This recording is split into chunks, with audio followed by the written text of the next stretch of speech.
For a general discussion of skepticism, see skepticism. Philosophical skepticism is both a philosophical school of thought and a method that crosses disciplines and cultures. It is generally agreed that knowledge requires justification. It is not enough to have a true belief. One must also have good reasons for that belief. Skeptics claim that it is not possible to have an adequate justification. Skepticism is not a single position but covers a range of different positions. In the ancient world there were two main skeptical traditions. Academic skepticism took the dogmatic position that knowledge was not possible. Pyrrhonian skeptics refused to take a dogmatic position on any issue, including skepticism. Radical skepticism ends in the paradoxical claim that one cannot know anything, including that one cannot know about knowing anything. Skepticism can be classified according to its scope. Local skepticism involves being skeptical about particular areas of knowledge, e.g., moral skepticism, skepticism about the external world, or skepticism about other minds. Whereas global skepticism is skeptical about the possibility of any knowledge at all. Skepticism can also be classified according to its method.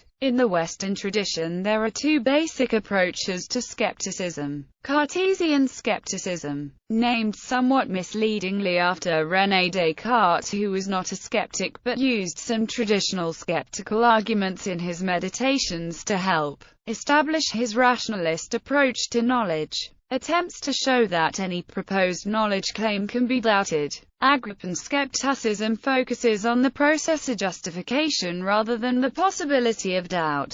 According to this view, there are three ways in which one might attempt to justify a claim, but none of them are adequate. One can keep on providing further justification, but this leads to an infinite regress. One can stop at a dogmatic assertion, or one can argue in a circle. Philosophical skepticism is distinguished from methodological skepticism in that philosophical skepticism is an approach that questions the possibility of certainty in knowledge, whereas methodological skepticism is an approach that subjects all knowledge claims to scrutiny with the goal of sorting out true from false claims. From the perspective of cognitive science, a philosophically skeptical attitude can be considered as either low valence or ambivalence.